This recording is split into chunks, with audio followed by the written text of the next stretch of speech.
Bonsoir à toutes et à tous, heureux de vous retrouver pour La Tranche Info en direct sur votre antenne Canal 10 Télévision avec au programme de votre soirée, Info 10, le journal local et régional qui sera suivi du Focus, une heure de débrief sur l'actualité locale et ce soir je recevrai entre autres le mouvement Zéro Chlordécone qui nous vient de la Martinique mais aussi Luc Multinier qui est directeur de recherche à l'INSERM et qui a mené justement des recherches sur le rapport de cause à effet entre le chlordécone et le cancer de la prostate.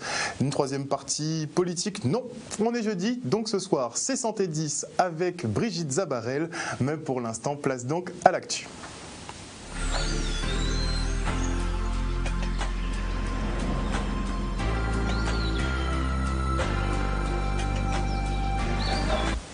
Nous sommes le jeudi 12 novembre 2019 et voici les titres de cette Info 10.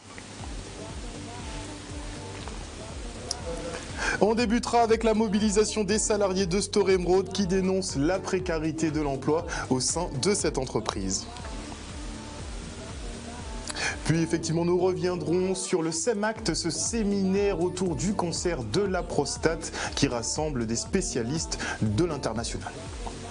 Et puis nous partirons à votre rencontre, puisqu'on y croit ou non, les festivités de Noël arrivent à grands pas et chacun y va de sa recette pour un réveillon réussi. Nous sommes rapprochés de vous pour en savoir un peu plus. Et qui plus est, ce soir, je recevrai le bâtonnier Charles Nicolas qui organise très prochainement un concours d'éloquence. Les rideaux de la société Store Emerald sont restés baissés aujourd'hui et pour cause, les employés ont observé un mouvement de grève. Ces derniers dénoncent un défaut de revalorisation salariale depuis des années, de mauvaises conditions de travail et une grande précarité d'emploi chez les jeunes recrues. Le reportage de Michel Depape.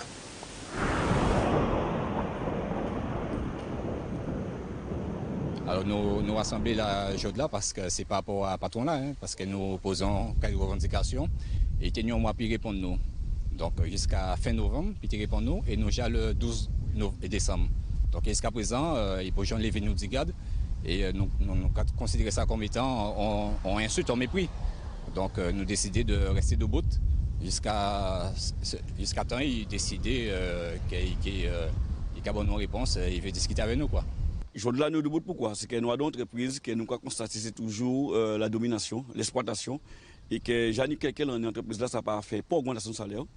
Et nous déposons plateforme de revendication Jani pratiquement en mois, d'accord passé, et nous attendons effectivement qu'il y ait un retour des employeurs ça jusqu'à aujourd'hui là, pas ni rien qui a fait. Et nous constatons aussi que là, nous parlons d'exploitation, c'est un paquet de CDD qui a traversé dans l'entreprise là ça. Sans jamais embaucher. Alors aujourd'hui, nous commandons effectivement, on clarifie à tout ça, que aujourd'hui, il y a embauché les gens, que surtout que lui-même qui a formé, mais bon, on a de temps qu'il a voulu aller. Ça qui veut dire qu'il y a des postes aujourd'hui qui créés dans l'entreprise là ça, pour permettre de garder les salariés en poste. Alors nous nous mettre nous debout aujourd'hui là, pour d'abord réclamer l'augmentation de salaire en nous, les conditions de travail aujourd'hui là qui ne sont pas réunies, parce qu'il y a l'autre machine aujourd'hui là qui n'est pas dans les normes. Alors nous avons dit aujourd'hui là, les travailleurs qui sont Store Emerald, ils sont debout aujourd'hui là, pour une première fois à l'entreprise de ça, mais ils ont payé la guerre. C'est au niveau salaire, les conditions de travail, et puis donc des points qui ont concerné évolution à travail, à conditions de travail à chaque monde quoi. Voilà.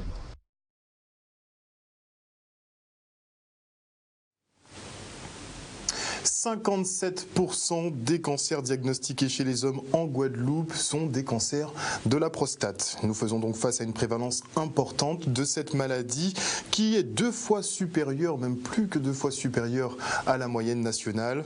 Et dans le cadre du CEMACT, des spécialistes de la Jamaïque, des îles Vierges britanniques, d'Hexagone et de nos régions travaillent en ce moment à établir un diagnostic partagé sur le cancer de la prostate dans la Caraïbe.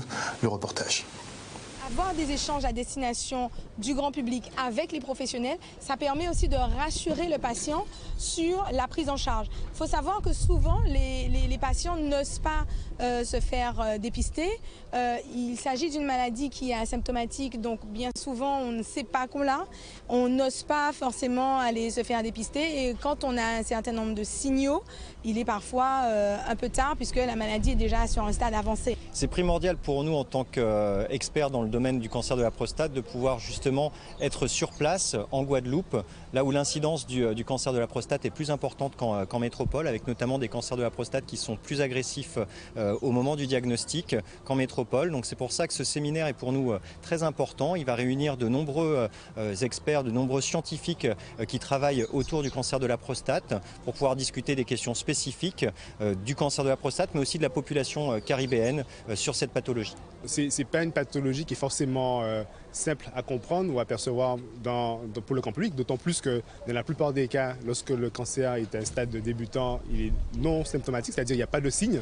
Donc l'importance de rappeler l'importance du dépistage, de rappeler les facteurs de risque et même quand on est traité, comment on peut vivre avec son cancer. Donc c'est d'où l'importance de débattre avec le grand public. L'objectif est de renseigner correctement la population avec des éléments scientifiques de façon à ce qu'ils soient mieux armés face à cette maladie. Un séminaire lors duquel la relation de cause à effet entre chlordécone et cancer de la prostate va bien évidemment être abordée. Une question délicate à l'heure où l'État semble avoir délibérément laissé les Guadeloupéens et Martiniquais s'empoisonner pendant des décennies. Un État responsable qui communique à l'attention du grand public sur les actions mises en œuvre à travers les plans chlordécone, des mesures pour protéger entre guillemets nos populations. Ils organisaient une exposition au centre commercial Collins à Petit-Bourg. Le reportage. C'est important pour nous de sortir de nos murs, d'aller voir les gens là où ils sont, d'aller les rencontrer et de répondre aux questions qu'ils se posent et non pas de prédéterminer à l'avance qu'on va leur parler de ceci ou de cela. Alors autour de la chlordécone évidemment, mais prédéterminer à l'avance ce dont on va parler exactement. On est ici, on est à leur disposition. Chlordécone, ce qu'il y a eu de très intéressant à savoir, c'est qu'aujourd'hui il y a un numéro disponible qu'on peut appeler pour tester en fait ces terres. Et ça, je trouve ça génial. Aujourd'hui, c'est gratuit en plus. Donc tu as un jardin, tu appelles ce numéro et on vient tester ton jardin pour voir en termes de concentration s'il y en a ou il n'y en a pas. Et ça, c'est pas mal. On s'aperçoit que très souvent, les gens ont d'abord une question à savoir, et moi là où j'habite, ma parcelle à moi, est-ce qu'elle est contaminée ou pas? Est-ce qu'il y a eu des analyses de fait ou pas? Et s'il y a eu des analyses, quel est le résultat? C'est très souvent une des premières questions. Et après, les autres questions auxquelles on répond sont plutôt et comment est-ce que je peux faire pour savoir si ma parcelle, je suis un particulier, j'ai un jardin créole, comment je peux faire pour savoir si ma parcelle est ou n'est pas contaminée? Et si elle est contaminée, qu'est-ce que je peux faire? Est-ce que je peux continuer à cultiver? Est-ce que je peux continuer à manger les fruits et les légumes de mon jardin ou pas? Et c'est vraiment à toutes ces questions-là qu'on répond individuellement. Donc on n'a pas de choses prédéterminées, on répond à chaque personne. Un reportage signé Olivier Félix. Et les principales organisations agricoles de Guadeloupe se sont réunies ce matin autour de la collectivité départementale sur la problématique des terres en friche. Une rencontre qui vise à mettre en place la commission d'aménagement foncier qui vise aussi à recueillir des propositions et cibler les filières à encourager. Et pour le docteur Henri Joseph, il est temps de changer de paradigme et que tout un chacun se décide à prendre part à une économie symbiotique qui se décline en 4 points: épurer, régénérer, fertiliser et produire. Une idée brillante qui conforte l'émergence de projets comme la plantation d'arbres à pin à travers l'archipel. Après tout, chlordécone, pas qu'à Montémone, comme ils l'ont souligné. Et c'est un pas de plus vers l'autonomie alimentaire. Le reportage. Que le foncier, c'est la base justement de travail d'un agriculteur. Donc c'est la base sur laquelle va s'ancrer le jeune agriculteur. Donc ça reste important pour nous pour pouvoir installer des jeunes demain.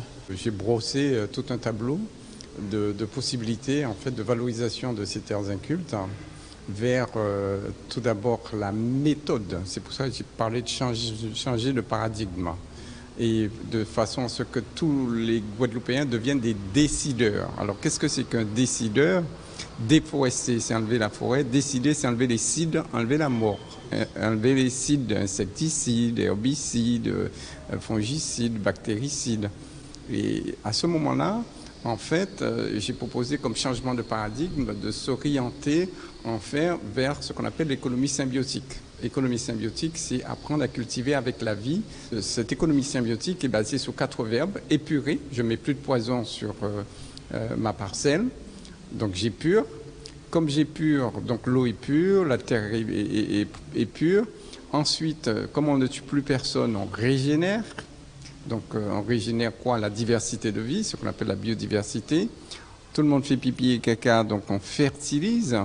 Et quand les terres deviennent fertiles, on produit. On produit sain et surtout avec des perspectives pour les générations futures. Nous souhaitons lancer une campagne de plantation d'arbres à pin régionale sur toute la Guadeloupe afin de permettre d'avoir cette matière première pour fournir cette unité agro-industrielle et afin de produire des flocons d'arbres, des flocons alimentaires pour alimenter les cantines de Guadeloupe, Martinique, mais aussi les boulangers. Chlordécone pas monter, c'est ça. C'est-à-dire que, c'est pour dire, dans l'arbre à pain, le fruit à pain n'est pas contaminé. Nous partons plus sur des filières innovantes, certes, mais on vise à justement revaloriser les filières qui existent déjà de façon différente, telles que l'agriculture biologique et l'accès sur justement de l'agroécologie pour justement éviter tous les désastres qu'on connaît comme le chlordécone. Quand j'entends les jeunes agriculteurs s'exprimer, je pense qu'ils ont de beaux projets, mais nous, en tant qu'experts, on est là pour leur donner des orientations et de donner des perspectives. Et parce que des fois, on dit il n'y a rien à faire dans ce pays, il faut quitter ce pays. Non, il faut rester dans ce pays, il faut faire venir nos jeunes avec leurs compétences, leur savoir-faire, leur technologie. Et je pense que la Guadeloupe peut devenir un oasis planétaire exemplaire, une sorte de Silicon Valley de la biodiversité. Et on part maintenant pour l'inauguration du pôle d'accueil de la maison de la mangrove aux Abîmes. L'occasion pour le maire de la ville d'assurer la promotion de ce site qui est particulièrement beau. Et pour le président du parc national Ferdi Louisi de faire appel à la solidarité des Guadeloupéens en leur proposant de participer à des actions éco-citoyennes. Le reportage. D'abord c'est un honneur et c'est aussi un plaisir que de participer à l'inauguration de ce pôle d'accueil de Taounaba, la maison de la mangrove. Porté avec le Parc national, nous accompagnons la ville des Abîmes depuis plusieurs années et je me réjouis de voir les avancées de ce projet pour l'écologie, pour le tourisme, pour l'éducation et d'une manière générale pour la nature. Beau projet qui est un développement durable où il s'agit de faire découvrir à travers ce pôle d'accueil avec plusieurs prestataires, produits touristiques, découvrir à pied, à cheval, à poney, bœuf tirant, en VTT, en aviron, en paddle, en canoë, kayak, tout ce qu'on veut, sauf rien de motorisé, de faire découvrir les plaines humides de ce secteur de Belle Plaine, et plus loin, la mangrove qu'on peut traverser d'ailleurs sur des caillebotis, c'est-à-dire une sorte de sentier en hauteur, qui permet de visiter la mangrove, la faune, la flore, la diversité. Et on pourra aller à partir du canal de Belle-Plaine, de Pont à Propos et le pont d'accueil, jusqu'à l'embouchure du Grand Cul de Sac-Marin. J'ai profité de cette occasion et face à ce public pour lancer un appel à la solidarité de tous les Guadeloupéens. Parce que, comme le maire des Abîmes, M. Jalton l'a dit, le réchauffement climatique touche tout le monde. Il n'y a pas de frontières à l'écologie. Et donc c'est un vrai appel au bras des Guadeloupéens pour participer à des actions de préservation et de valorisation de la biodiversité avec un exemple particulièrement important pour l'ensemble de la Caraïbe. Donc voilà l'appel que je lance aujourd'hui aux Guadeloupéens. Soyons solidaires. Autant qu'il y a des solidarités écologiques, il faut aussi que la solidarité humaine se manifeste sous de tels projets et que nous puissions encadrer des équipes municipales à ce niveau-là.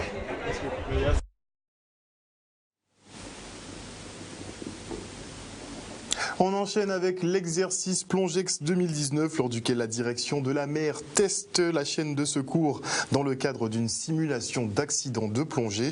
Les équipes du CROSS, du SDIS, du SAMU et du CHU étaient donc en branle pour récupérer la victime et l'évacuer par hélicoptère vers un caisson hyperbare à Pointe-à-Pitre. Le reportage de Charlie Dagonia. Exercice pour exercice, direction de la mer à tous dans le cadre de l'exercice Plongex 2019, début d'exercice. Un certain nombre de plongeurs chaque année, du coup en saison touristique, hors saison touristique. C'est pour ça que c'était important que les services de l'État puissent, et partenaires privilégiés comme le SAMU par exemple, organisent cet exercice pratique et théorique, pour une raison très simple, c'est qu'effectivement l'accident de plongée est très grave et évidemment il arrive vite. Donc il est très important de pouvoir agir, réagir, notamment durant les premières minutes et ensuite durant le temps à suivre, tant au niveau de l'alerte qu'au niveau de la prise en charge. Donc la trentaine de stagiaires, de professionnels accueillis aujourd'hui au cours de cette formation gratuitement proposée par les services et opérateurs de l'État, du coup, était fondamentale. Ça va donner lieu à un retour d'expérience pour voir ce qui a marché, pas marché, y compris du coup, c'est ça qui est très intéressant, avec un certain nombre de professionnels dont certains sont, comme je l'indiquais tout à l'heure, en cours de formation aussi, d'autres sont en formation continue, et du coup, pour voir ce qui a marché, pas marché, de quelle manière, effectivement, on a été en capacité d'emmener extrêmement rapidement, détecter d'abord qu'il y avait un problème extrêmement important. Hein. Donc le scénario par exemple aujourd'hui, un homme de 52 ans qui commence à avoir des vertiges et qu'il faut remonter très très rapidement, ramener sur terre ensuite par les airs en direction effectivement d'une prise en charge par le SDIS et ensuite l'emmener effectivement vers le caisson hyperbare du CHU. Donc il s'agit vraiment de voir en sorte de vérifier que l'alerte a marché, la prise en charge a marché et qu'effectivement la prise en charge de la victime est marché à son bénéfice. Et nous ne sommes toujours pas assez nombreux à donner notre sang, puisque le nombre de poches collectées par l'EFS n'est pas suffisant malgré les diverses campagnes de communication menées tout au long de l'année. Et pour autant, les équipes de l'EFS ne se démontent pas et poursuivent leur travail. Regardez. C'est tout aussi important que le reste de l'année. C'est important toute l'année de donner son sang. On a besoin de sang pour soigner les malades. On ne prélève pas assez de sang en Guadeloupe. Et là, ce début de décembre, on constate une baisse des dons et pour nous, c'est problématique parce que nos stocks baissent aussi. Pour soigner les malades de la Guadeloupe, il nous faudrait 40 poches par jour. Actuellement, on est à peine à 30 poches par jour. Je pense qu'ils n'y pensent pas, c'est pas qu'ils ont peur, enfin certains ont peur. Mais dans l'ensemble, il y en a aussi qui n'y pensent pas. Aujourd'hui, on voit que les grandes surfaces sont pleines, les gens sont déjà branchés sur Noël, sur les fêtes et il faut qu'ils prennent un petit peu de temps pour passer nous voir aussi. Il y a des gens qui ont peur de la piqûre. C'est vrai que c'est pas forcément agréable, mais ça dure pas longtemps et c'est tellement important par rapport aux gens qu'on va aider à guérir, qu'on va soigner. Ça fait plusieurs semaines, plusieurs mois même qu'on me sollicite. Et aujourd'hui, je ne travaille pas, donc j'ai dit que c'était le bon moment pour venir. Et avec le taux de mortalité qu'on a en ce moment, je pense que c'est bienvenu. Aujourd'hui, il y a beaucoup d'accidents, donc ça peut être un membre de ma famille ou quelqu'un d'autre. Donc moi, il n'y a aucun souci. Vous faites bien de faire remarquer ça pour certains patients.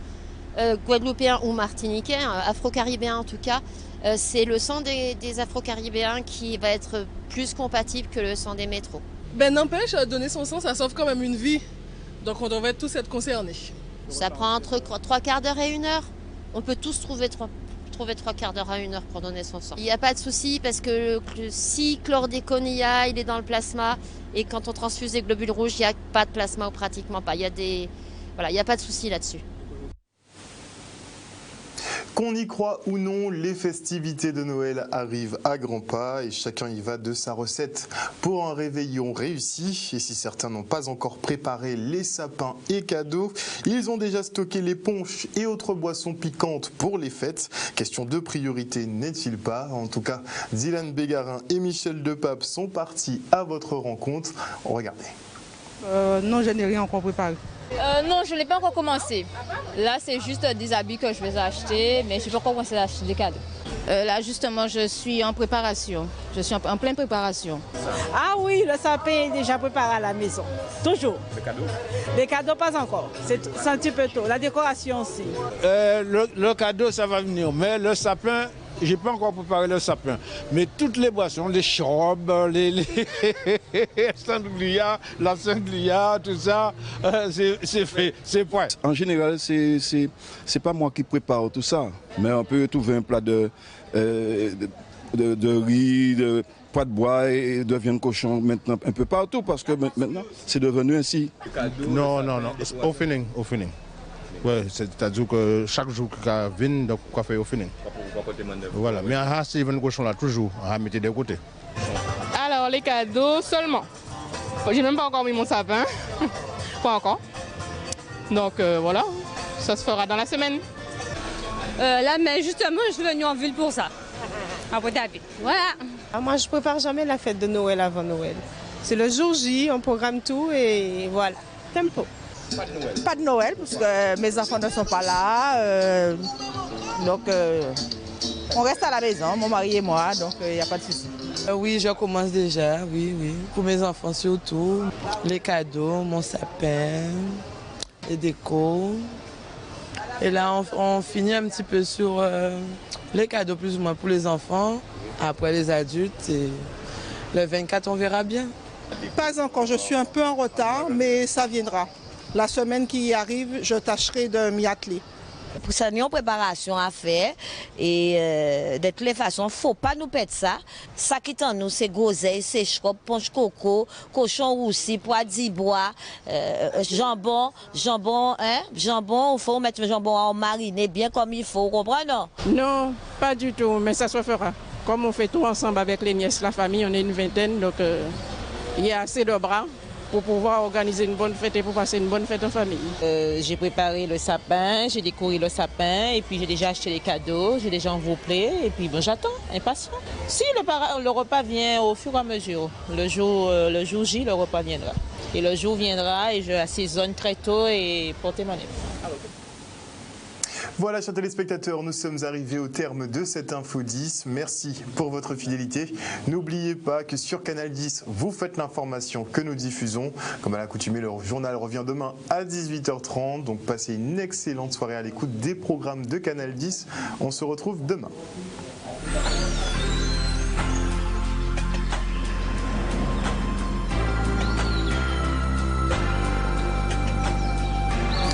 Et à venir dans la tranche info sur Canal 10, eh bien le focus, 1 heure de débrief sur l'actualité locale. Et je recevrai entre autres le professeur Luc Multinier, qui est directeur de recherche à l'INSERM et qui a mené justement une étude sur le rapport de cause à effet entre le chlordécone et le cancer de la prostate. Nous aurons également des membres du collectif Zéro Chlordécone qui nous vient de la Martinique. Une émission à ne pas rater. Mais avant la coupure pub, je dis bonsoir évidemment à Maggie Delaney, bonsoir à JLD Outils qui envoie justement un coucou à Madame Dodo Ludiane Magloire, bonsoir à Muriel Jeannette, bonsoir à Gilles des Outils, bonsoir à Chantilly Martinique, bonsoir à Félicité LCH, bonsoir à Patricia Châtenay-Rivaudet. Patricia Châtenay-Rivaudet qui, on le rappelle, qui mène en ce moment même une action collective en justice contre l'État français qui doit effectivement assumer sa responsabilité quant à la contamination de nos sols et rivières au chlordécone. Je dis bonsoir aussi à Saint-Fort-Lison, bonsoir à Fabien Nebo, bonsoir Fabien, j'espère que tu vas bien. Bonsoir à qui d'autre, à Bleu d'Outremer, bonsoir à Georges Messager, bonsoir à oh c'est compliqué un certain pseudo, et bonsoir à Rodrigue Nidois, bonsoir à Ridan Dada Steve, et ce sera tout pour ce soir, on se retrouve juste après la pub.